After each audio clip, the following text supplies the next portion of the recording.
Hello, folks. We are here in another joint rant. This time, it's Macca's turn to have something that he wants to get off his chest. And I agree that this is something that we need to talk about. So, we thought it'd be a good subject for a get-together, as we usually do during the week. So, Macca, take it away. What are we discussing today, and why has it got your, not riled up, but why has it got your attention this week? So, I was actually discussing this with some people on my own Discord before I jumped on here. Just some random people who are in the Discord. Lovely chaps. I was chatting with them, just listening to some stories. But essentially, it's Age of Sigmar. And I've got this feeling, which I think most people share when I bring it up. And I've done the sort of the anecdotal early collection of evidence, which of course justifies my points 100% that I'm going to make.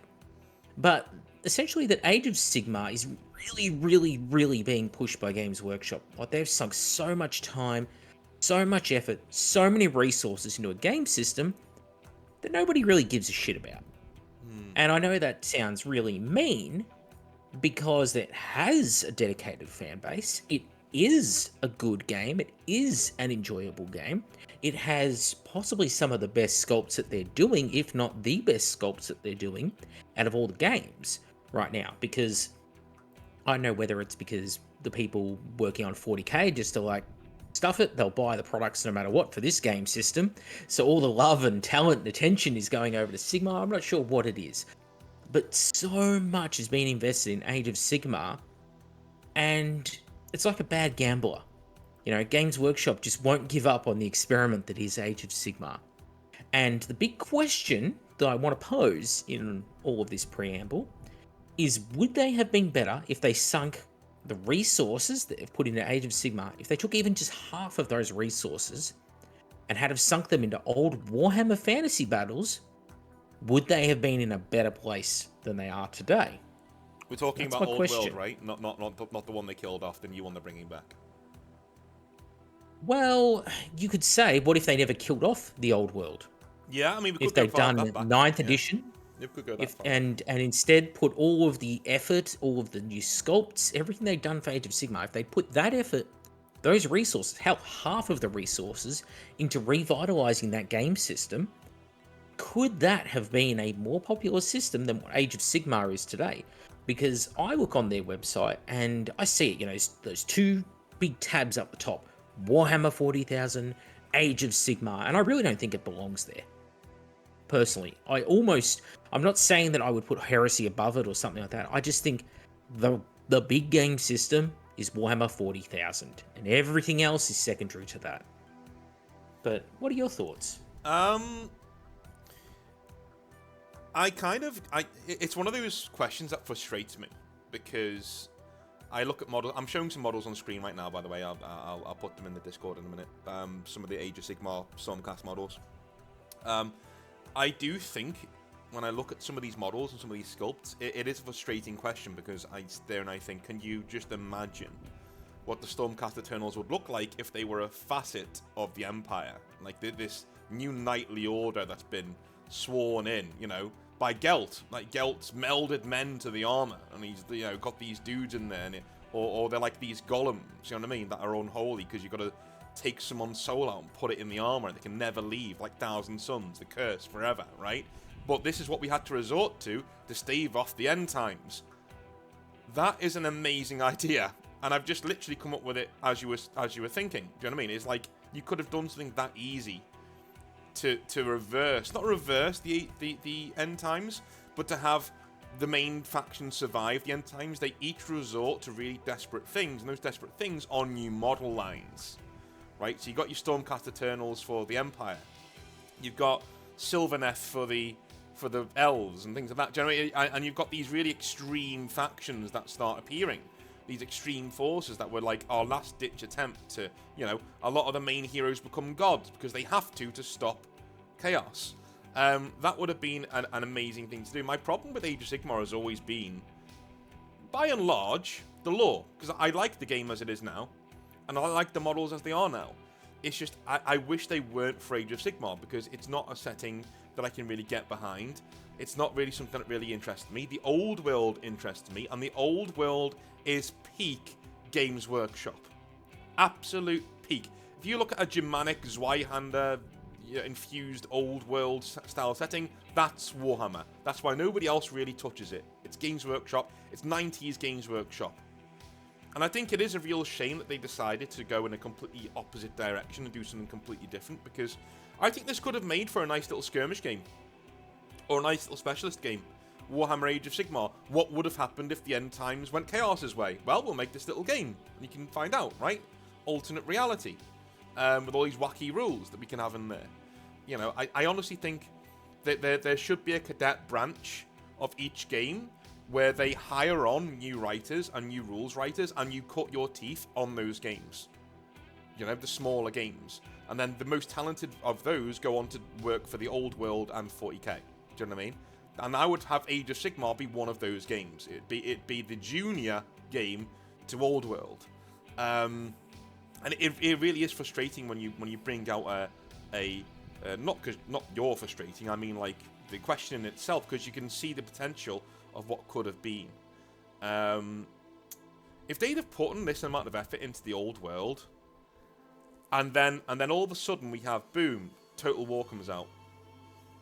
Do you know what I mean? Can you imagine the market share the Old World would have had by now? I mean, we can only speculate, but considering the clamouring that people did for the Old World, and the reason why I hate this when people say, well, the Old World doesn't sell that well, that's because they never push it, and they don't make enough of it.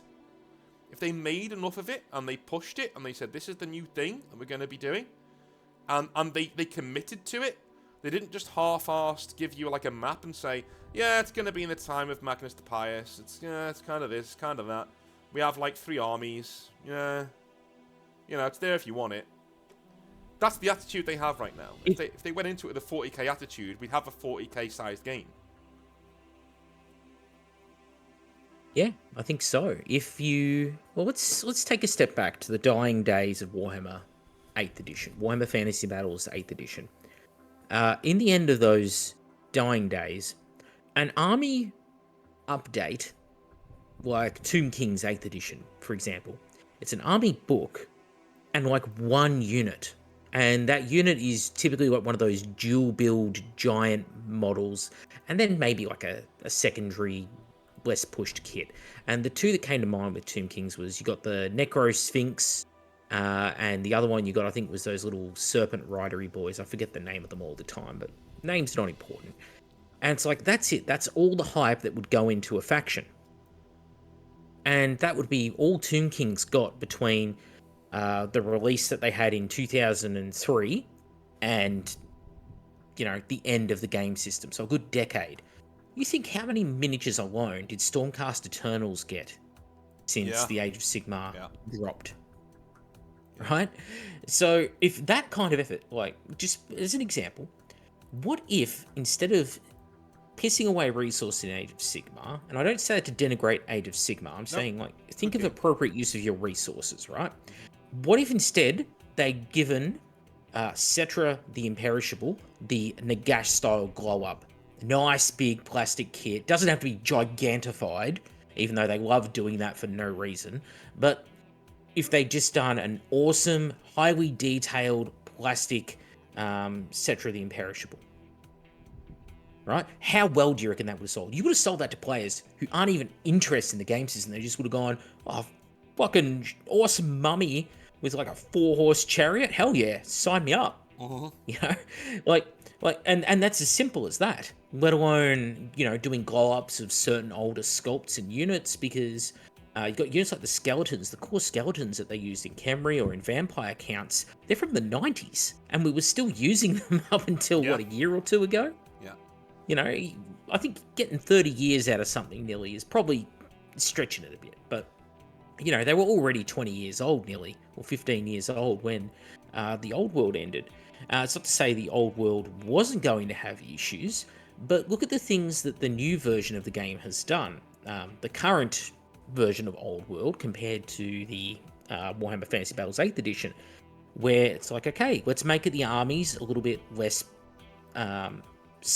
not as many miniatures, we'll say. I was going to say something to do with scale, but that'll confuse people. So the amount of miniatures required to play a game, it's less now because they increased the points on units, increased the points on some of the war gear, the way that worked. And now it's not such of a burden to get into the game. You can look at things like horde armies, and instead of going, all right, you need to buy 200 Skaven slaves to have a working Skaven army, you go, hey, we've introduced some interesting special and rare units, like Screaming Bell and Doom Flayers and this kind of thing. And you can take these special units, which will cost a lot of points. They'll be great on the tabletop. And it means you don't have to buy as many miniatures for the Horde army. So you still get the Horde experience if you want to go down that route. But you don't have to. There's these special units which you can buy, which will fill up a lot of your points in your army to make it playable. There was quality of life things like that they could have done. But instead, all they wanted to do with Warhammer Fantasy Battles in 8th edition was, here's your army book, here's a unit, here's a giant sculpt in plastic, which can be built in 2 different ways. There you go, enjoy yourself. And that was considered good enough. Whereas you contrast that with Age of Sigmar, and it's, here's a whole range every time.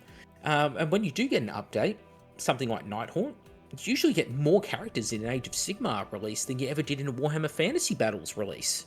Yeah. You usually get a good, probably 4 or 5 units, a couple of characters every time. There's a lot going on in there. And not only that, they have tried, it seems to me in Age of Sigmar, to share a lot of the love around. Obviously, the Stormcast Eternals are the Teflon Golden Children. But all the factions in the game at least have some new units, are being looked after in some way. I think the last holdout really was the Skaven, who have now been updated. And Warhammer Fantasy Battles didn't have that. Pretty much no one was getting really well looked after. Everyone was getting 1 or 2 kits. You've got rangers like the Wood Elves that just weren't touched. The Bretonnians weren't touched for, 10, 15 years. And they wondered why the game was sort of lacking in popularity. Well, if I have to go in and buy a bunch of metal questing knights, for example, to play a Bretonnian army, I doubt that's going to be as popular. I'm going to be honest with you. I don't think they wanted it to succeed. I think Age of Sigmar was in the works for a good 5, 6, 7 years before we ever heard anything about it. Like I honestly, I say this to people all the time when they say, well, it's a bit of a conspiracy theory. How? How is that a conspiracy theory? That is how companies work. You don't just think up Age of Sigmar overnight and release it. That's not how Games Workshop work. I can tell you right now, that's not how they work. They are at least... The quality suggests that, but that's not how it works. No. Like it's at least 5 or 6 years out is when the first murmurings... So say, what year did Age of Sigmar come out? It was like 2010, 2011? What was it? Something like that? It was... No, it was like 2013. 2014. Okay. Yeah, but about a year after yeah. I know it came out when I was in uni, and it was a big controversy in the gaming club. So we're talking. I reckon around 2008 would have been the first murmurings of, we're going to do something with Old World. We're going to turn it into something else. We don't know what it is yet. So the concept stage would have started then, right? So Games Workshop from around the mid noughties know that Warhammer is not going to be a thing going forwards. We're going to do something like Age of Sigmar from that point on. So at least for half a decade to a decade of Warhammer's lifespan, they weren't pushing it because they don't want you to buy it because they're going to do something new with it, and they supplanted the old world Warhammer Fantasy Battles with Age of Sigmar, and Age of Sigmar now has all of the lovely updated models that we should have got from 2008 all the way through to 2015, right? That era where the conceptual stage of Age of Sigmar would have started right up until a release, and then the first 2 years of support after release because it needed it because it was a mess. So that 10-year period, let's say 2005, make it nice and neat. 2005 to 2015, that 10-year period was the period where Games Workshop knew, without a shadow of a doubt, Old World is going away. Warhammer Fantasy Battles is going away, and we're going to replace it with something shiny and new, with circular bases, and make it more 40k-ish in the way that it plays, right? So that is, again, 10 years of the 30-year period that Warhammer Fantasy Battles was around, where Games Workshop actively are not just pushing it, they're suppressing it. Because they don't want the controversy of people buying massive models, massive armies, and then they're just nuking the entire thing with Age of Sigmar, right? Again, I know it sounds odd, but they don't. Like the Imperial Agents Codex was a big misstep, and they knew that as well. It came up in meetings. It was like, yeah, we should have done that. That was a silly thing to do. We brought out the Imperial Agents Codex at the end of the 7th edition, and then a few months later, and the entire army's nuked and isn't in the game anymore. That was a boo-boo. Shouldn't have done that. They try to avoid those things, and if you're doing that with an entire game system, that's a good 10, maybe 15 years, where Games Workshop were kind of reticent and going, we probably shouldn't be bringing out any more Warhammer stuff if we're thinking about nuking the entire thing. We probably shouldn't be. So that's it. It's been sabotaged. That is not how companies work. They didn't just wake up one day and decide, you know what, this Warhammer thing isn't working out. Let's just bring out a new one. No, this has been in the works for a long time. So when people say Warhammer didn't sell, I think a good 40% of the reason why it didn't sell was Games Workshop themselves not wanting it to sell because they had something new and shiny coming down the road. What do you reckon? Quite possibly. When you say that, you know, the thought I have is, who was Age of Sigmar marketed at? Right? And on the surface, you go, well, there was an audience for it because it's got an audience now. Let's explore it a little bit deeper, because I think it plays into what you're asking. You're creating a game system, and it's going to be a skirmish-based game system. Like, your big seller is 40k. Are you not at that point creating a direct competitor that appeals to the same type of people that like a skirmish game system? The only difference being that you're playing in a high fantasy setting versus playing in a sci-fi fantasy setting. And the people who predominantly were drawn to your game are people who liked the idea of you moving big, homogenous units around. Maneuver is very important on the battlefield, positioning, strategy, all of that is your core demographic.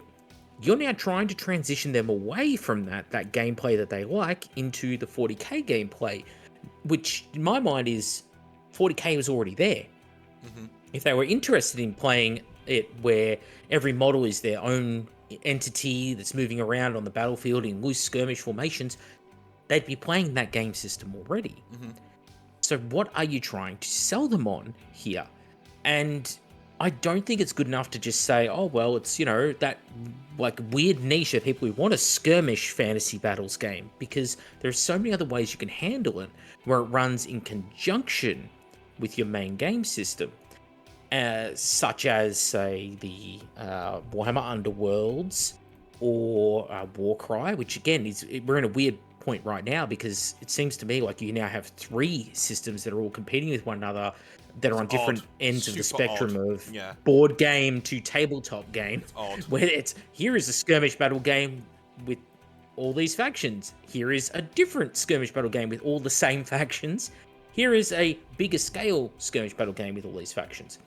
And then you've got old Warhammer Fantasy Battles, where it's like, here is my, you know, massive 300 model army, here's my big warlord leading it. And then Age of Sigmar is like, yeah, well, here's my 8 dudes, just random skeletons. By the way, Nagash is also in my army. Like, when you place down the Fellblade or the Primarch in a Horus Heresy army alongside 3,000 points, it's like, oh, fuck yeah, that's cool. That's an army that general is leading. You watch a game at Age of Sigmar, and it's like, you know, it's like Games Workshop wanted to make these big, impressive character models and just had a game system with the most bare minimum effort put into it, and just on the assumption, I guess, that it would sell, probably because they're looking at things like the copyright issues that they were having with like the Chapter House lawsuit that was going on back then. Things like that, where it's like, well, we need to lock down the IP. Warhammer is too generic, you know, it's too similar to Warcraft, whatever it might be, and not in the good way. And they were trying to just strike out and just create this whole new market for themselves, but I don't think it was ever targeted at, you know, who it was that actually they were trying to capture. It was just assumed that, well, if 40k is a skirmish game and has success, another skirmish game will have equal success. And then they've just tried to make it a thing ever since, and they keep saying to us, you like this, and yet all of the feedback is, nah, I could leave it. Yeah, you know, it's a fine game system, but does it need 4 editions? That is also the thing. Like, we're not decrying the quality of the models, we're not decrying the quality of the game, right? They're fine. They're fine. It's fine, you know? I'm sure you can play a game of Age of Sigmar and have a lot of fun. I played Age of Sigmar. It's okay. Yeah, I had fun, right? I wouldn't devote my time and energy to it because it's not the kind of world that I'm a lore guy, right? I love it. I love embedding. That's why I've gone over to Heresy so much, because I'm embedding my army in the story. Like that means a lot to me, rather than just getting some models, throwing on the tabletop and going, as you just said, here's Nagash now. Well, why is he there? Like, he's Nagash. He's the god of death. Why is he just rocking up with your 5 skeleton bros? Like, you know. But we're not decrying the game. It's fine for what it is, you know?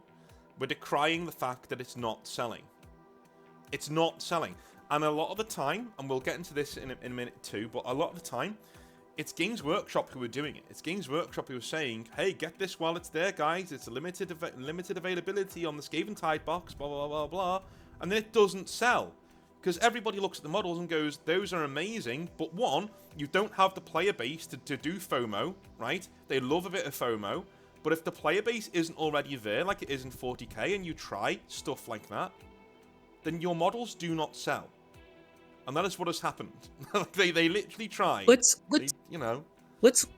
a fantastic point you bring up there about the FOMO and the kits not selling. And this is, again, I really want to stress the point, because there'll be that person in the comments like, I play Age of Sigmar, we got a thriving community of, 100,000 people go to our club. Good for One, you. that's amazing numbers. Yeah. But two, last edition, 3rd edition Age of Sigmar, didn't sell out. This edition Age of Sigmar did not sell out. Horus Heresy, sold out. Yep. Legions Imperialis, sold out. Warhammer the Old World, sold out. Again, region dependent. Australia, not so well. But, these other quote-unquote lesser non-core game systems are able to sell out. Now, you could say that could be down to volume. All right, they made 10 times as many kits for Age of Sigmar, anticipating the demand because it's a bigger game system, and that's why it didn't sell out. Okay, well, then they overestimate their demand. So clearly they don't understand how many people are actually playing their game system. Also, how many people are just buying Age of Sigmar miniatures and giving the false impression of popularity because the miniatures are just cool. Think how many, and this example I was talking about with the guys in my chat before I got on. Remember that Orc war boss in Age of Sigmar with the big skull on one shoulder, has 2 axes sort of down the sides. This mega boss or whatever he's called. I reckon every pro painter when that thing dropped had one. Yeah. They weren't collecting orc armies, but it was a really cool miniature. They all wanted to paint it, and it looked amazing painted up, as many Age of Sigmar models do. Which again, not decrying the models, they look fantastic in most cases. And they did these things, and that's not popularity for Age of Sigmar. That's popularity for a miniature. For a miniature in that range. So, you can get false and misleading numbers. I think, especially when 1.0 launched, it was not a popular game system. It pissed off everyone who was playing Warhammer Fantasy. Yeah. I for a still start, have my it was conspiracy as bad a theories on launch as you. Yeah, well, it's about as bad a launch as you can do, right? Yeah, sorry, I just wanted to jump on. No, go for it. The attitude of again, you only get certain points of view, because I fully say all the time, listen, I was at Games Workshop for a couple of years. It was not a huge amount of time in my life, but even then, that few years that I was there, you got a real sense of a disdain for anybody who goes against the narrative that Games Workshop want. And a lot of the fantasy people, when it came out that they were getting rid of it, went absolutely apoplectic. The response to the end times was awful. They said, this is terrible, this is awful, what have you done to all of our characters? And there is a strong sense, and I will die on this hill, that they did that with Age of Sigmar on purpose to void and get rid of the hangers-on who liked fantasy. They didn't want fantasy fans, Warhammer Fantasy Battles fans, to buy Age of Sigmar. They didn't. They wanted a new set of fans. That's why they did that with the 1st edition. They nuked their own game at the start to get rid of... It was like a drawing of the poison from the wound, is how they would term it, right? it was on purpose, and I will die on that hill. But carry on. Sorry, Mac. I just wanted to make sure that I said that because it was something that's come up a lot, and it just still irks me to this day. Well, again, it could quite possibly be true. I don't know. But I've just never seen the popularity of the game system, especially when you consider, right, and I'm not saying it's unpopular. That is not what I'm saying. I need to be really crystal clear here. Like, let's be clear. I'm not saying it's unpopular, but think of the amount of pressure that is placed upon the community by the company to buy Age of Sigmar. And it's only at the numbers it is. Mm-hmm. You think about the amount of releases, 3 yearly core rulebook update, multiple game systems using cross-stream miniatures, you know, with your Warcries and all of that, and Shadespire, Underworlds, you know, all these other games that are trying to ape off this system. They have got big cutout of Sigmarines when you walk straight into a Games Workshop. You know, you get the big cutout of a Primaris Marine on one side of the door, big cutout of a Golden Boy on the other side of the door. The first thing that greets you when you go into a shop is a board of Age of Sigmar and a board of 40,000. Yeah. And they are doing everything to sell the game, and yet they can't sell out the basic starter boxes to it. That's the like, true what is that thing, saying? That is the true damning aspect of this. Is that, you know, and here's a point I wanted to make to you. Like I did a little bit of writing in before we came on just to make sure I had my points all up in there. I have a thought about the way Games Workshop approaches its other games. I honestly think that Games Workshop think that because they have 40k, that every game is at that level. They're kind of blinded by Warhammer 40,000. They think that for Warhammer 40,000 is this cultural touchstone, you know, especially in Britain, right? It's huge. And they think that all of their games are at that level. It's a kind of inbuilt conceit and arrogance, which is kind of earned, because 40k is awesome. You know what I mean? Like, it just is. Like, the setting's awesome. It's great. It's stolen up from a lot of other things, but we'll leave that for another time, right? So I honestly think it blinds them to, like, you can't just make things and then people will buy it if what you are making is not what they want. That's not how this works. People want Warhammer 40,000. People want Space Marines. If they didn't want Space Marines, people wouldn't play Horus Heresy and things like that. You couldn't make a game called Horus Heresy, right, and have it sell if Space Marines weren't cool as shit. Because they are, right? It just is what it is. And that's why they're the poster boy, you know? So with that thought, can you detach Space Marines, right, as sculpts from the background of Warhammer 40,000 and have them succeed on their own merits? I would suggest you could not, because they're just another StarCrafty generic Space Marine. Yeah. In the same way, I think they thought that they could divorce the characters of Age of Sigmar from Warhammer Fantasy Battles, and that they would just succeed on their own merits. They didn't realize that half the strength in an IP was the universe it was set in. Yeah. Yeah. I think that's kind of what it is. Opinion. The old world is a beautiful, rich, deep world. I say this all the time to writers. If I read your fantasy setting, I want to turn over the rock in the forest and see bugs and soil underneath there. I don't want to see the set of the theatre that your production is made in. Do you know what I mean? I don't want to see the floorboards there. I want to see depth. Old World has that in spades, and it represents the heritage of Games Workshop. That's the word I've been looking for. Heritage. That's what the Old World is. It's 90s Games Workshop. It's going into a Games Workshop when you were 9, 10 years old, smelling the paints and the glues, having the guy in the red t-shirt show you these really cool models and stuff, show you this campaign map that they've been working on, going into school the next day with your friends and poring over the free catalogs you've got, because you can't afford anything else right now until Christmas, but it's coming, and you're going to get your army, and then you get your army, man.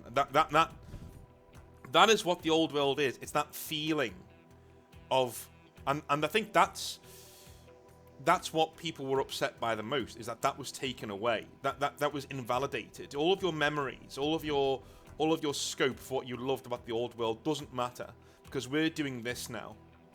and your opinion doesn't count. And not only that, we're gonna bastardize the memory of that thing you loved by bringing out rules for this new game that completely insult you to your core, just to try and get rid of you. You know, it was that kind of an attitude. And when you start, I'm surprised Age of Sigmar sells as well as it does. And this is an entire video that we're doing on it not selling very well, right? I'm surprised it sells like it does this well, because you started off. It's like starting off a relationship where you both cheated on your previous partner. Do you know what I mean? That's not going to last, and it's not a good foundation to build something good on.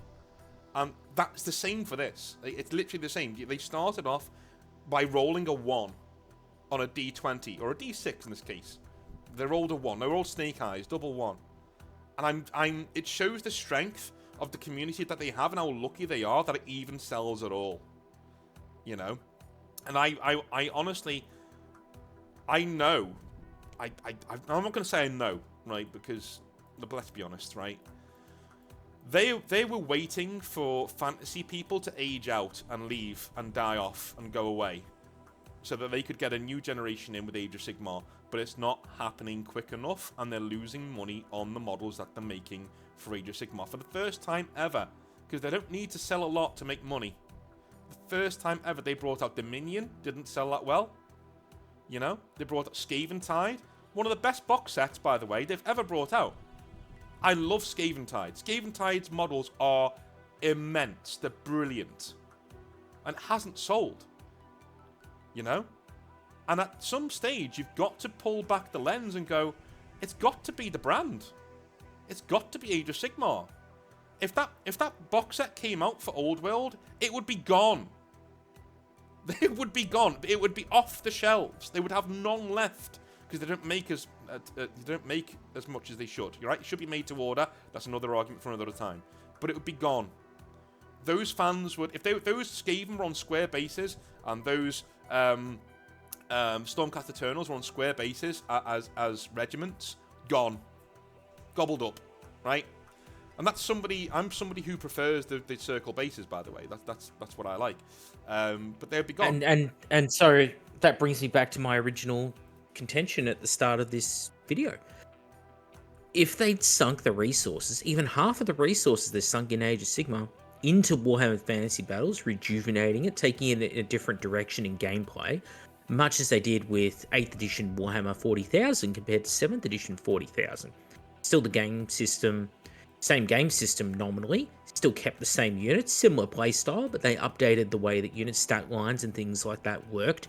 If they'd gone down that route, do we think it would have been a better IP? And also, keeping in mind with that, the IP they've got now is competing with essentially the game it killed, because, well, Old World is back, but also it's competing with other fantasy skirmish game systems that have both come along since from other manufacturers, but also within their own organization.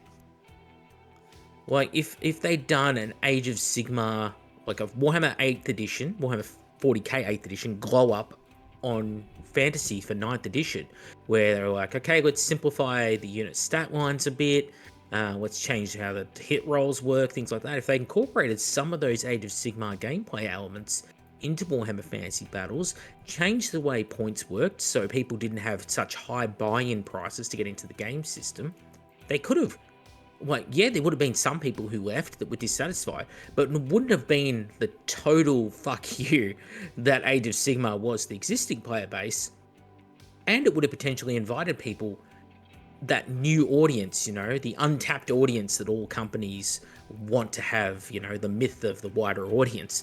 I think it would have been better served going to that. What do you think? Am I drawing too long a bow here, or? Slightly, but I don't think by much. I think, in all honesty, with how we are with Age of Sigmar right now, I think one of the main reasons why what you said is really pertinent is that it's all lukewarm, right? So here's my problem with it. If you go down the Age of Sigmar route, you've got to go down the Age of Sigmar route, right? When they started bringing back the Old World, and they started doing teasers, I was like, that's going to set the internet on fire because everybody wants it. Everybody wants it back. And everyone says it shouldn't have gone away in the first place. And they knew what they were doing. And this is the funny thing. They knew exactly what they were doing when they released you remember the map they released? It was like, oh yeah, this is kind of what it's going to look like and things like that. And everyone went ape shit, right? Now, yeah, that map has less fucking truths than a politician's speech, but sure. Yeah. So, well, yeah, we know that now. I mean, I kind of knew it at the time as well. If you're bringing back the old world, you go for it. You go for it. You cannot have a lukewarm. You can't go, here it is. But anyway, Age of Sigmar. No, that's not how it works. Because now you've introduced your own competition. That's exactly what you've just said there. You've literally introduced your own competition because you're that greedy. You're now looking at the old fantasy dudes haven't gone away quick enough for you. So now you're thinking you'll make a quick buck on them. That's why I never got into Old World when it came back. I'm like, no, screw you. You're not getting my money now. Like, no. Oh, you've made me have a brain moment of clarity. Sorry, I'm to butt in. Okay. This Old World released the start of this year. Yeah. They dropped a new edition of Age of Sigmar this same year. Yeah. You gave it 4 months to breathe. Yeah. And you immediately were like, now fuck that. Forget that. Have this. Yep. Yep. At least do it on a 40k year. You know, because there's that same audience, people who are interested in fantasy. Fantasy, not sci-fi. And in their mind, it's like, well, I can either buy this box set or I can save up my money and then in another 4 months, I'll just buy Age of Sigmar version 4 that nobody asked for. And, you know, in typical fashion, of course, a new edition must be forced upon you when it's really just... no edition of Age of Sigmar since the second has been justified. I just want to interject with that. It's not to say there weren't fixes that needed to occur, but Age of Sigmar 2 is a really good game. And all it needed was clarification of the existing rules. But the writers, like I've complained about with 40k and with 30k, they can't just go, here's all the feedback that says these 3 things are wrong. They're like, let's touch 6 other things every bloody time. Yeah.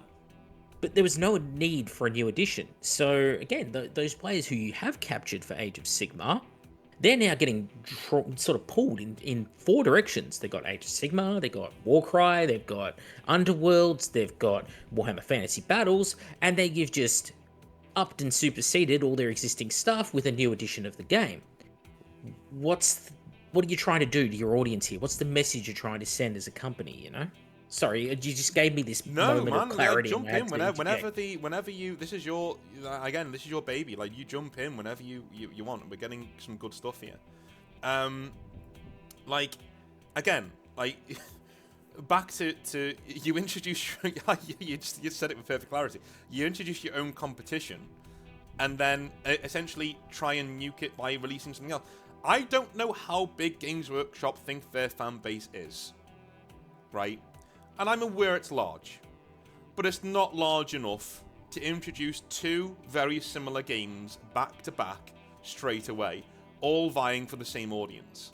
Now, I would argue they're not vying for the same audience, that they're doing Old World under duress, right? They don't want the Old World back. They don't want to do Warhammer Fantasy Battles again. They don't want it, right? They were almost forced to do that because the clamour to bring it back was so heavy and so sustained. And the Warhammer Bros, Fantasy Battle Bros, aren't going away. They thought they would, they haven't.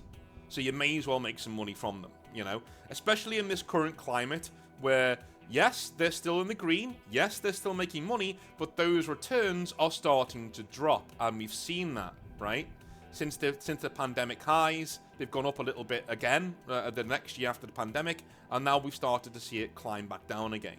Now, shareholders, as you know, Maka, they don't give a shit whether you're making money or whether you're not making money. You need to make more money than you made last year. Doesn't matter if you're still in the green, right? If you made $60 million last year, they want you to make 80 this year, and that's how it is. The minute that goes down, you're now making a loss in their eyes. This is why all these things are happening. They may as well try and monetize the Fantasy Battle Bros, even though they don't want them. but it's under duress. That's why I don't buy into it, and I won't buy the old world, because you don't want me here. You know, and there are other games that probably do it better. Like your own game from back in the day. So why don't I just play that? Why do I need to give you money, you know? I can go get new sculpts from some good 3D printer companies that are online. Why do I need to bother with you? And again, releasing it in that window and saying, look, here's the old world, and even that was a lukewarm release. I couldn't believe how, like, it was. You know, it's, yeah, here it is. You know, I guess it is. Well, there's the a double world, sabotage. you know? There's a double sabotage that occurred for the old world. The first is Legions Imperialis is a month earlier, if that, in release. So immediately, the disposable income people had leading up to Christmas, Legions Imperialis for many. And then Legions Imperialis itself, people know the old world's coming in January, and they're like, well, maybe I won't buy Legions Imperialis, I'll instead buy the old world. Very rare that people, especially in today's climate of hyperinflation, can afford both. Yeah, especially with the So, prices they are, yeah, and you know that, well, Age of Sigmar 4 is coming this year as well, and, you know, the rumours were already out, it was going to be Skaven and big range refresh for them. People know the sort of thing they're going to expect. So, immediately, you know, people are now being drawn, really pulled in 3 directions at once, and you know how much it costs and how little disposable income the average person has. I'm not saying that there are people who are listening right now who don't have heaps of disposable income. There could be multi-billionaires listening for all I know. But the average Joe, they're kind of struggling to buy their hobby. And they're in this situation going, yeah, I can buy one of these game systems. Oh, I love Epic. I haven't played Epic in 10 years. Looks like it'll be popular. They'll probably buy that. Or if they love their Square base, like, oh, I've already got a big dwarf army, you know, I want to run them again. None of these miniatures are used outside of, like, horrible cities of Sigmar. And no, I want to run my old dwarf army. I'll buy Warhammer Fantasy Battles. You know, people being pulled in all these directions. And then when they release Warhammer Fantasy Battles, and I know this is sort of going into how they've killed Warhammer Fantasy Battles preemptively, even though people suggest it's a healthy game system, I don't think it is. Because, well, most of your factions, and a lot of the interesting ones, are being locked behind a this will never be supported curtain, where here's your PDFs, and we're going to put just none of the effort into the PDFs that we put into other factions. The example I'll draw upon, because it just lets me have a personal vent, is the Chaos Dwarves had the Magma Cannon. So, and the Dwarves have the Flame Cannon. 2 different things. Flame Cannon shoots like napalm. Magma Cannon shoots molten iron. So you melt the iron and then you squirt it out. And conversely, it was usually a more dangerous weapon, but it was also more dangerous to the crew if you misfired the artillery. So it's an interesting, you know, like they're the similar but different sort of thing. Very much like, you know, Chaos Space Marines versus Loyalist Space Marines in 40k. But you get to Warhammer Fantasy Battles, or the new version of the game, Warhammer the Old World, and they just ported the Dwarf rules over to Chaos Dwarves, gave them none of the special rules that dwarves have to up the points value, so now they aren't even balanced points for points, and then just called it a day. It's like you treat factions like that, and like you remove all the special characters from those factions as well, and then you just say that, oh yeah, well, you know, we're giving this game full support. It's like, are you re-releasing the old miniatures? No. You can't even buy the miniatures for, what, Wood Elves? For the Lizard Men? For who else can't you buy the old miniatures for? I feel like there's another one in there. Chaos Dwarves, obviously. Yeah, there's multiple. But multiple factions. And then you want to try and say, oh, this is a game that we're really going to look after. And, well, what, we're 7-8 months in now, and we've got basically 4 factions, about 8 new models, something like that. And all the rest of it's just the old kits from the 1990s in many cases, early 2000s at best in most cases, and they're just imported them with modern day pricing, with expensive tomes and books that you have to buy, and then supplemental books in addition to that if you want to actually get the full rules to your faction. It's like, what, are you trying to murder the game in its infancy? No, you're smothering it straight out the gate. I'm completely with you. Like it is a it is a shocking state of affairs when we have two games essentially. And again, that's what I said before. I'm not sure how big Games Workshop think their market share is, because it is huge. But at the same time, wargaming isn't as big as something like D&D. It isn't as big as something like, I'm ashamed to say, it's not, right, at the moment. Critical Role is a thing, and it blew everything out the water. But what I will say with what they're doing is that no company with any brains will have brought out these two games together if it expected both to live. Do you know what I'm saying? Like, there is no company would... If they'd done it right... Yeah. Oh, yeah, if they did it right. Yeah, if they'd done it right... But not as they've done it. They would have done that, be like the Take It to the Limit with Al Pacino in, Scarface. All the money getting counted, if they'd done it right. Because it would have been so easy. Just a simple range refresh for a few kits for the old Rangers. But bring out proper support, proper books. Even if you say, look, we're never going to support this faction, but we're going to make the models available on you can order it now. We'll canvas for interest, essentially, type thing. Not that their horrible website could probably handle it, but you just say, look, these are the different factions in the game. Here's the kits that'll be available. We'll drop the rules now. You can see what you like, and then you can make your purchases later. People would have been happy to do it. Mm-hmm. If you tell them, you can order these miniatures now. We're going to produce them in 6 months' time, and you'll get your army then. People will be like, okay, that's reasonable. Sort of Kickstarter, Kickstarter timeline. But when you say to them, look, we're going to chuck these up for Saturday, Sunday, and you've got Saturday, Sunday to pull $400 out of your ass if you want to buy these miniatures as a last chance to buy sort of thing, or else you can just step off. It's a bit weak. I would go as far as saying it's actively hostile. Like, I really would. Like, it's cynical. Yeah, I don't think for one second they had any intention whatsoever of bringing the old world back and having it last. I think this is a point proven for them, where they get to say, no, we told you it wasn't successful. We told you it wouldn't sell, and it hasn't sold, so now it's going away for good, right? We made our little bit of money from it. We didn't have to update too much. There's a very good reason why they haven't updated the models. They've got no intention of doing so. They brought out the models they needed to. 7 or 8 models. And now they're going to make money with you buying these old sculpts that they need to get rid of anyway.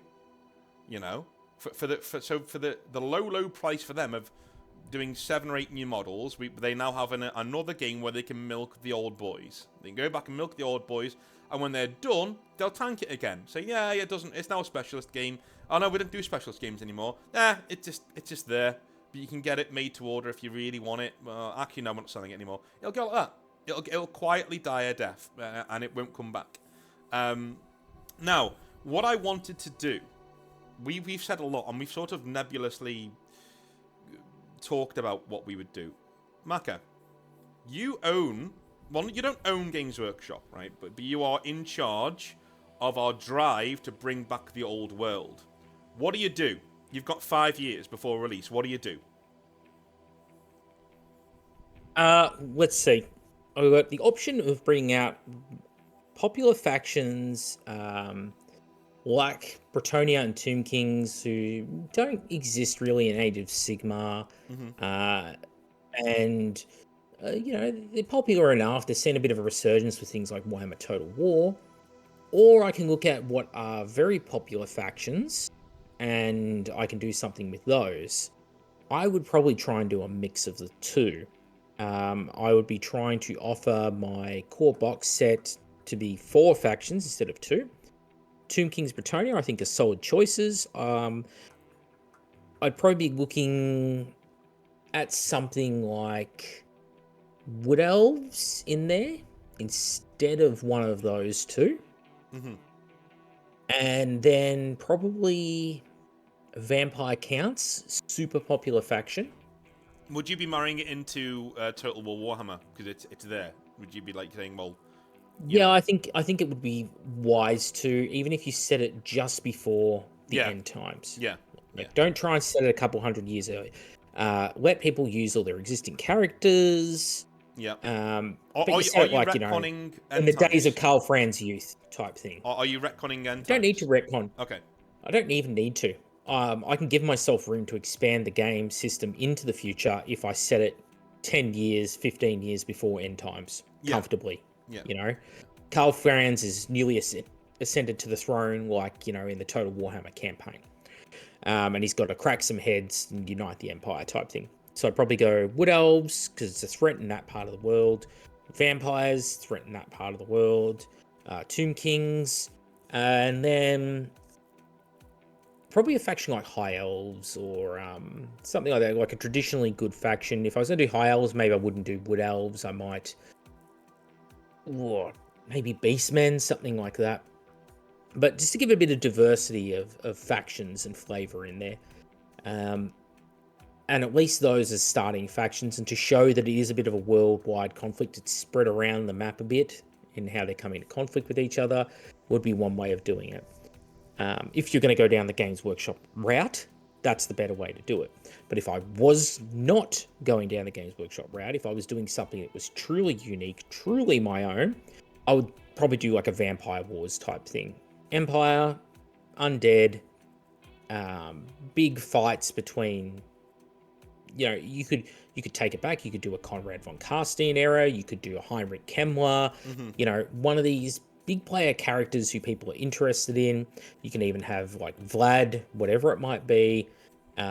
Empire versus the Undead would have been a perfect box set. Empire is very, you know, it's the old school. Everyone knows them. Everyone loves them. Very easy faction to accommodate for. Then you can do your first expansion. Could be something to do with, you know, Heinrich Kemmler and Bretonia. So then they get dragged into it. Then it's very easy to drag in other factions like Wood Elves and Beastmen. They're in that part of the world. Or you could have Dark Elf Raiders. But essentially set up a really solid foundation, especially with factions that have a lot of beloved kits and are popular factions. Sometimes you got to just say, look, these ranges are popular. Let's do these ranges because they will sell well. And that's probably something that I think could have been made to work. But I also would not be having it compete with Age of Sigmar at the same time. I'd be trying to distance the two as much as I could from one another. So Age of Sigmar just, you know, in the last year had a big range refresh of vampires. Well, if I was doing that, I would be doing it for Warhammer Fantasy Battles, not Age of Sigmar, because Age of Sigmar, it's its own thing. Let's stay away from the traditional, you know, Nosferatu vampire. Let it have its Nighthaunt, for example. Let it have its Crypt Ghoul theme, you know, the Strigoi. Yeah. Cool. Let them have that. You know, something that's a bit more unique, a bit more mono-themed. Let it have it's celestial, massive monsters, and the more grounded stuff is in the old world, and that's where it is.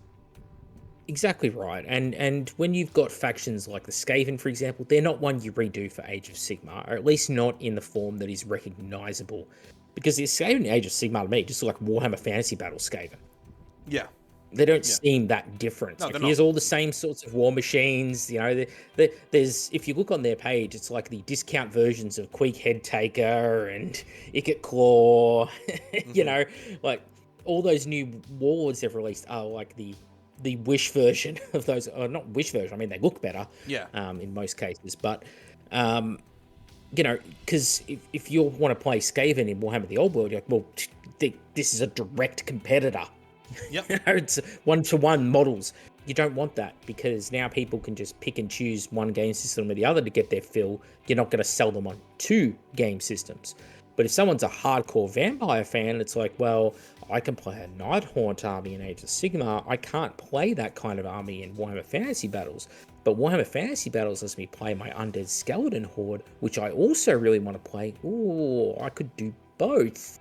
And I could have two similar undead forces in two different systems and scratch both those itches. But the minute you have something like the Skaven or Age of Sigmar's Warriors of Chaos, it's like, well, this is the same thing, so really, I can either use the same army in both systems, I'll just put them onto a movement tray, or I will just pick one game system and stick with that for my army. So it's just a great way to, you know, lose your customer. I also will be trying to time the release. Let's stretch out those core rulebook releases for like 40k and 30k, and because 30k looks like it's getting a third edition. Let's not do this 3-yearly release bullshit to please the shareholders because the people running the company need another ivory back scratcher. Yeah, yeah. It's just cancerous. Let's use those years to look after the specialist games. Do a specialist game year, core game year. Specialist game year, core game year. Like stretch it out to 4 or 5 year periods for the mainline game systems.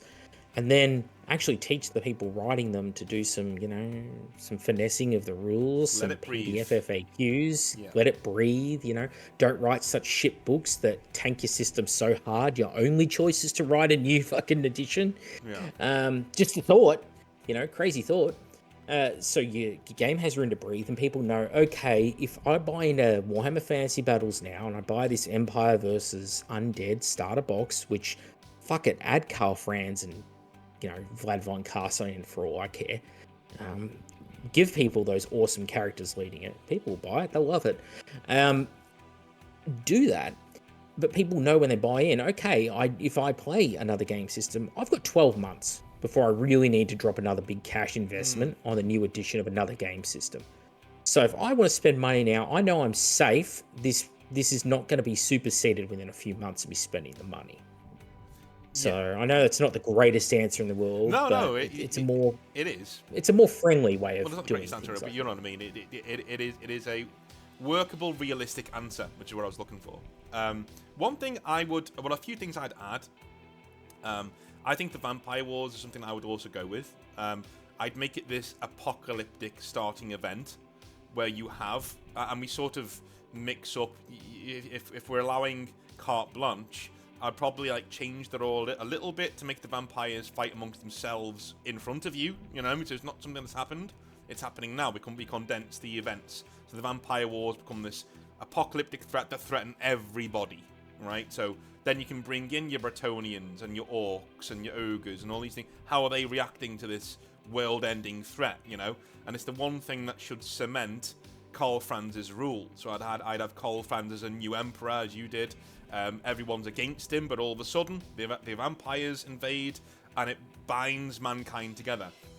2 big factions I'd release on release would be Kislev and a new updated Slaves to Darkness set with some warlords coming down and invading Kislev. Could even be Archeon if you wanted, because he's going to do probing attacks first to see what's going on. I'd probably do that. I would probably not give an answer on the end times. I think they're too. I don't like settings where you know how this ends.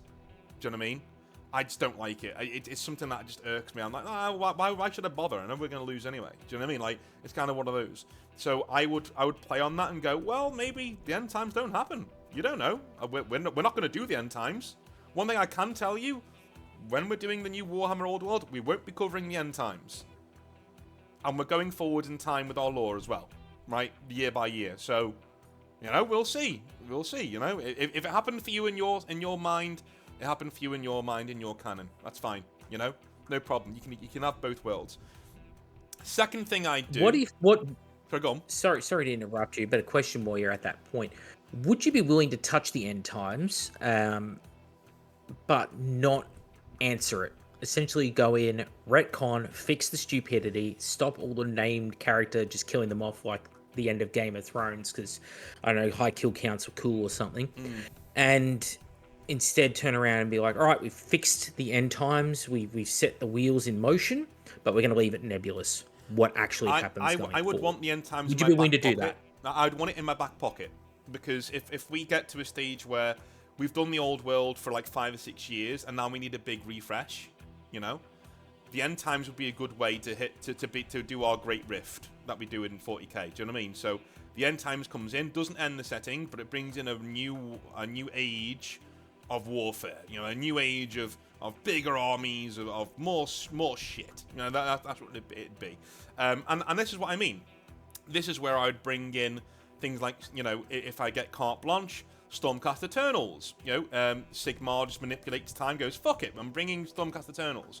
They're now part of the Empire, they're doing that. Everybody has their Hail Mary, So the Sylvaneth are a thing now. They come in, because the elves spawn them. Alariel becomes a goddess, and she spawns in a load of stuff. You know, you got the vampire counts get their Age of Sigmar models ported over. You can use them with square bases now if you want to. Your big monsters, right?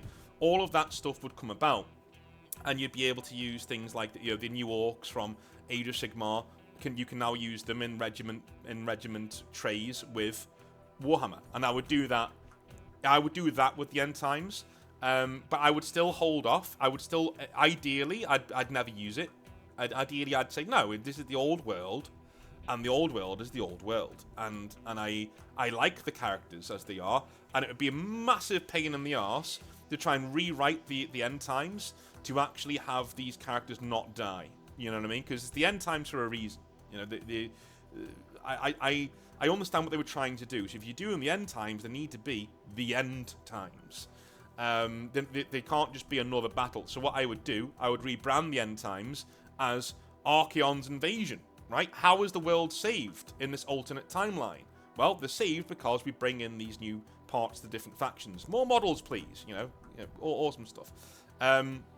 The second thing I do with the original Warhammer Fantasy Battles, before the way I reveal that it's coming back, I don't. I commission a really good anime studio to do a full Gotrek and Felix animation series, a full one, and it's on YouTube. It's not on Warhammer Plus, it's on YouTube. It's free. It's there. So you can see every novel of Gotrek and Felix as a multiple part anime series. Fully funded, just there, right? On YouTube. You can go and watch it. To get that hype up, to get the people... Because they touch on every single facet of the old world. They fight everybody, right? So that's what I would do. It would be, yeah, you're introduced into the undead, the Skaven, Chaos, Beastmen, all these other things that you're in. The way the Empire works, you start to get those people salivating, going, oh, I really wish they would do the old world. And then you hit them at the end of Season 1. Bang! Old world's on the way back, bitch. We're going to do the old world, and we're going to do it. We're going to update all of the sculpts, everything's coming out. We're going to have 3 or 4 armies on release, and there'll be more coming as we go on. But you can use your old armies if you want. There's going to be a new battle tome, new game system, everything. And here's how we're going to treat the lore going forwards, you know. We do all of our FAQs about the end times not really happening, so we can, you know, or they might do in future. We'll see, you know. But for now, Karl Franz has just taken the throne, and we're going to tell you the story of the Vampire Wars and how that kicks off everything, because this big cancerous tumour at the heart of the old world that bursts. And it's like World War I. It's the big, massive war that everyone thinks is going to be the ending World War, and they don't see World War II on the horizon, which is Archaon, right? That's what it's going to be. And the vampires will touch every faction. They'll start to invade everywhere. Or at least all the good ones, you know what I mean? And we can do a Gork and Morka for the orcs, and maybe the ogres coming down as mercenaries for the Empire, going, all right, we'll fight for you, we'll eat, you know, whatever. So yeah, and then obviously the next box set after the first initial one will be Kislev and Chaos, you know, against each other. Kislev, a brand new army, out the box, bang, there it is. That's how I would do the old world if I was going to bring it back, if I had carte blanche to do it. Again, I'm all about feels. You're really logical. Do you know what I mean? Like you are very, this'll sell, then this'll sell, and then we'll do this and that'll sell. So if I was interviewing people to run my company, I'd hire you and not me. or maybe I'd hire me as like an understudy to somebody like you, because it'd be like, this guy has all these amazing ideas, and then it's like, okay, we need to tone that down. We can't afford that. I mean, we can't quite afford that, but like we'll do this, you know, kind of thing. But yours is based on. Funny that you say that. Yeah, funny that you say it, because I wouldn't hire me to run the company. I would hire me to. I'd be happy to run production. All right, yeah. That's a field that better suits my mechanical engineering background anyway, and it's something I've done before, is running production for a plastics factory. Mm-hmm. So, for a plastics company, and that is an area where I work well, because I can realistically say, this is what we're capable of, here's the time frame we can turn around in, here's the challenges that we expect to face in the industry. That's all very common ground for me. I'm not put in charge of the factory because I ran a like a supermarket or something. And Yeah, it looks yeah. good on the resume. Well, my The people, point was really like it wasn't. but I like, know of the people I would hire for the senior positions. Yeah, And yeah. it's those connections which really count. And they're all fans of the hobby, but they're also people who are total realists. And some of them ruthless. Like some of the ideas they've thrown out are like they're pure evil because they would sell. Yeah, yeah. Ridiculously well. Give an example of some of these ideas was things like having a single type of armor mark released for 40k as a legacy armor set in an upscaled form, like a Mark 6 or a Mark 3, Yeah. and then in a year or two doing the same thing again with a Yeah. different armor mark or a different unit. Evil. Like, look, it's the old Yeah. school land speeder back again. Yeah, yeah. But it would sell. It would sell. Yeah. People. I mean, my point there with you wasn't like literally we're gonna get Maka to run this. I meant like the answer you gave, I'd hire that guy. Do you know what I mean? Rather than the answer that I gave. Do you know what I mean? I'd hire that guy, and then I'd say, well, these are all really good ideas, but are they practical? I'm more of a feels dude. I'm more of like, this will be awesome, and people would love it, and we'd get a lot of goodwill, and we'd lose $30 million, but who gives a fuck? Like, it's the old world. It's coming back. It's going to be awesome. But I think you'd make your money back. I'm not saying you'd make a loss. I think you would actually make your money back. I mean, it would just take investment first. And Games Workshop are very good at doing ideas that don't require a lot of investment, but have a lot of, shall we say, buy-in from the customer. They make you pay for these things, right? They make you go the extra hog, which essentially is how you do it. I mean, I've said with the 3D printing advent, I think you said it last time as well, is that if I was Games Workshop, I'd bring out my own model of 3D printer, and I'd be like, yeah, you can only get our STL files on this 3D printer. It's kind of like having a PlayStation 5 and saying, yeah, this game's PlayStation exclusive. It's like that. I'd do it like that. And people would buy it. If you made like a really easy to set up, easy to use 3D printer, with all of the updates and things, that firmware that comes straight from Games Workshop, and you gave them the STL files, and you've got to pay for each time you pay a small amount each time you print one off, as well as paying a full-time amount for the file you get. Let's say £20 for the file you get for a full squad of whatever it is. And then every single print you do is another £1 or whatever, right? People will get it. Because they'd see, wow, really? That's a lot cheaper than what you were selling it as. It'll go that way. And it's an evil thing to do, but it's what they'll do. They'll say, yeah, here's your STL files, but you can only print them on our, I just... That's what I would do if I were them, anyway, if I was going to be evil about it, because, we've learnt from the best. That's what I'll say. We've been customers of Games Workshop for so long, you learn these evil practices through sheer osmosis after a while. It just... I have a wonderful idea for an episode I've been banking for a while. And I'll share it now, so maybe we could do it as our next episode if you like. Yeah. It's called Games Workshop Monkey Paw. Okay. Yeah. You have to pick a game system that Games Workshop brings back, all the good things about it, and then what they fuck up. So it's like, they bring back Man of War. Oh, it's called Dreadfleet now, and it's a mess. Yeah. I really want to do ancient Warhammer Ancient, be like how they would screw that up from the top down. It's literally 300. Like all the Spartans are just naked. It's just it's more like the 300 movie where Xerxes is like a Nagash giant character on the battlefield. Yeah, he's on this like huge moving stage. He's just there golden, just like yes, kind of sort of thing, And then the press interviews come out and they're like, yeah, it's a historical based game system. Yeah. We hired consultants. Yeah, Mary Beard. Yes. But no, it's funny because it's very easy to make a very profitable game system. And what I'm saying to people more and more often is Games Workshop looks healthy until the minute it's not. Like when companies tend to crash, it's literally that. It's a crash. It's overnight, yeah. It's very rare that we see this slow, predictable decline with companies because it's the point when the backers realize that it's not worth staying invested in the company, and they all pull their shares at once. The financial bottom falls out of the company. That's the crash point. And I'm trying to say to people now, like Games Workshop's crash point, it will be almost instantaneous when it happens. It'll all be healthy one day and then stuffed the next. And it's because of things like the handling of the Age of Sigmar Warhammer Fantasy battles.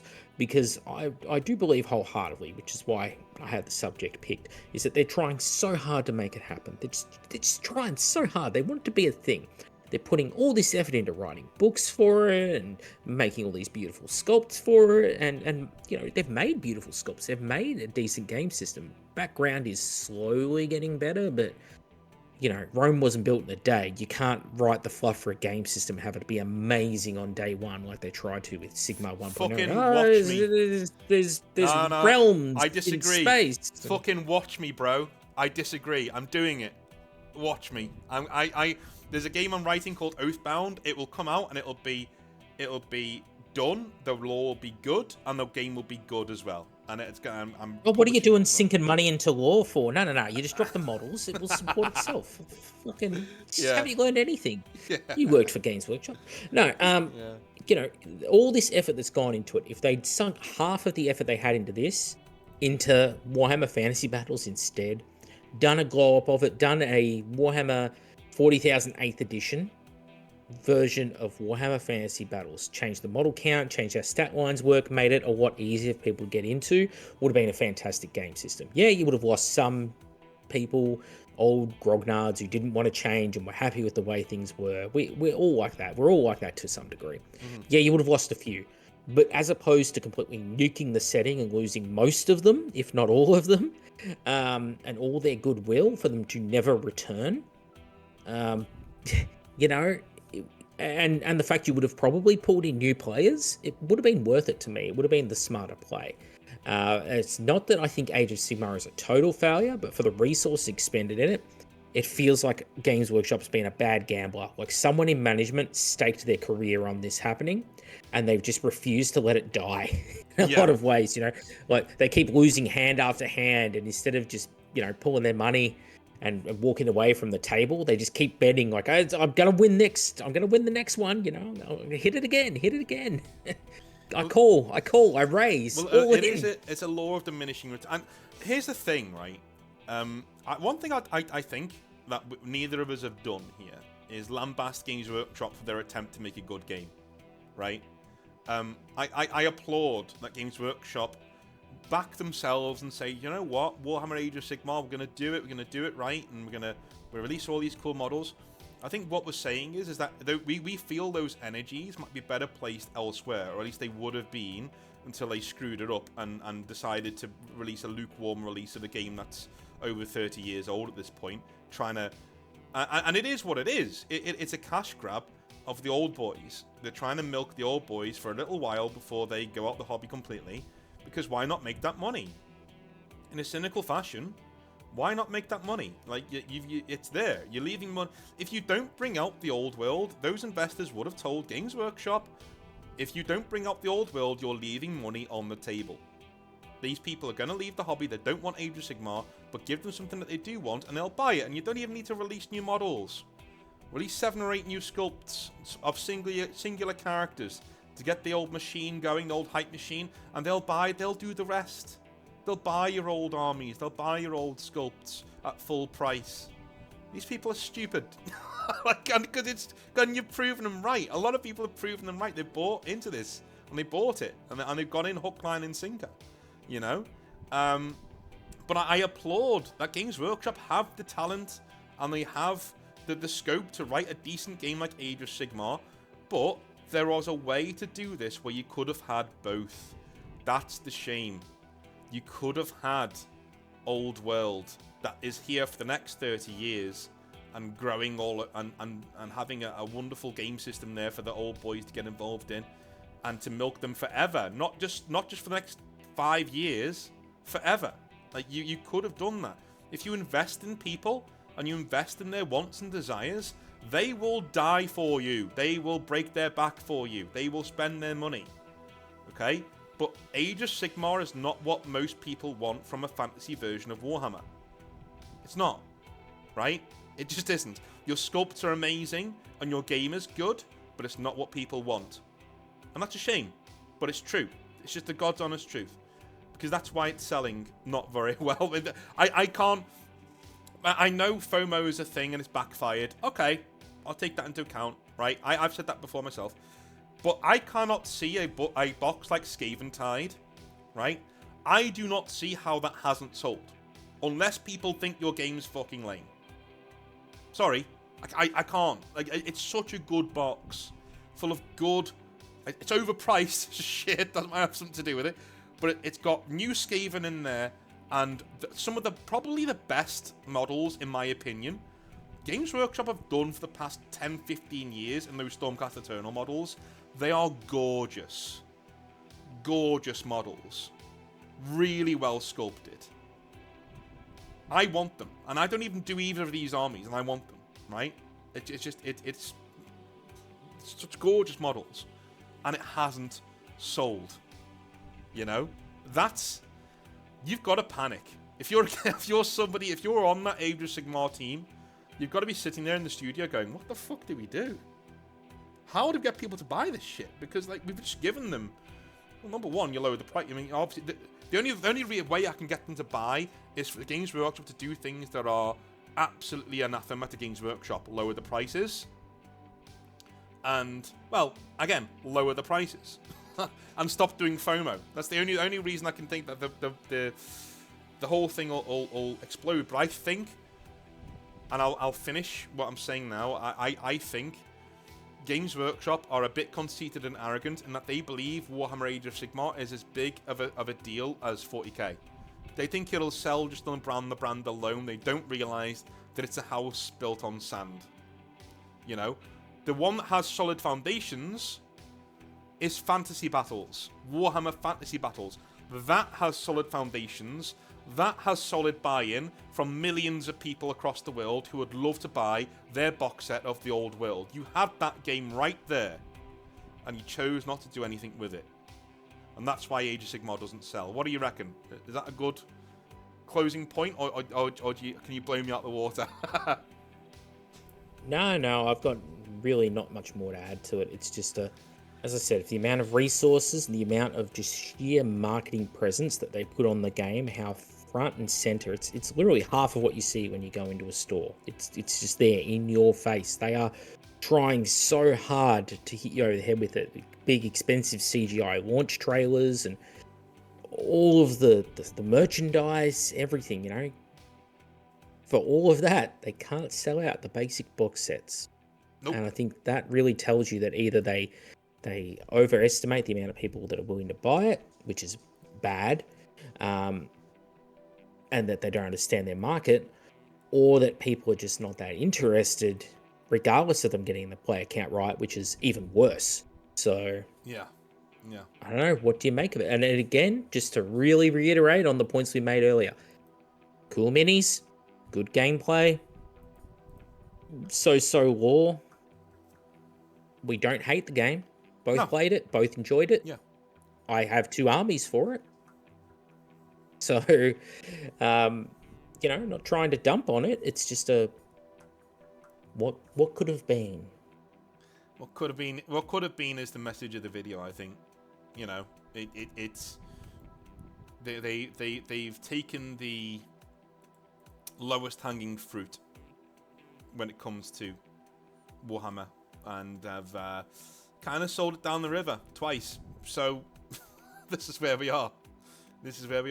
I'm not sure where it'll go from now, but again,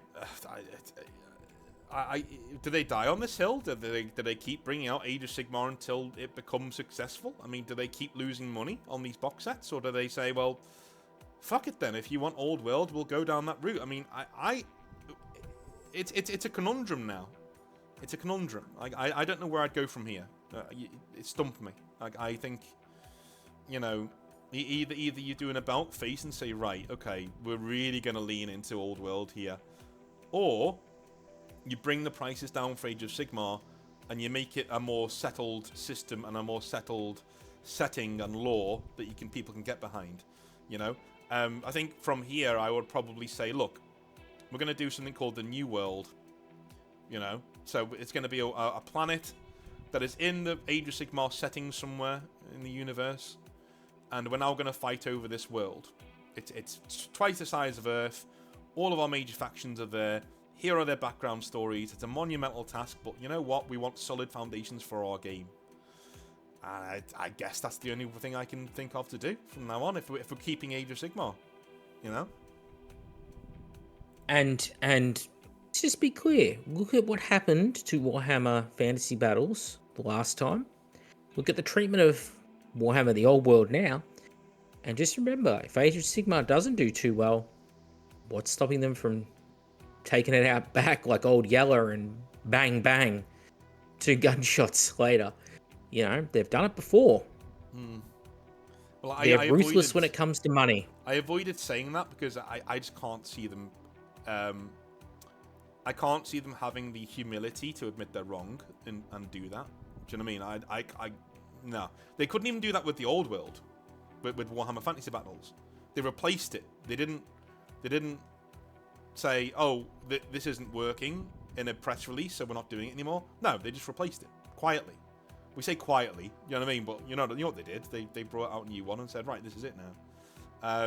Yeah, look, I don't think that they'll do it anytime soon. I think they've sunk so much money into it. They're just hoping that it, finally the old person playing the slot machines, that it pays out.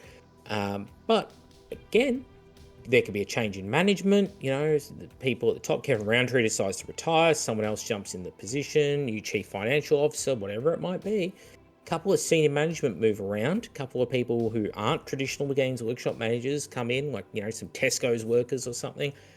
They might just turn around and go, it's a big game system, but look how much we've sunk into it. Look what our return is. I don't think that's a good enough investment. Let's just double down on 40k. Let's sink all more resource into that game system.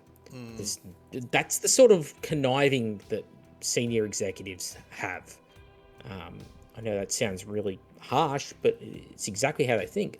Like, these game systems, it's like a live service is in a video game. The minute they think there's no more money to be made from it or not enough that's sustainable, they'll just go cut it off at the knees. Yeah.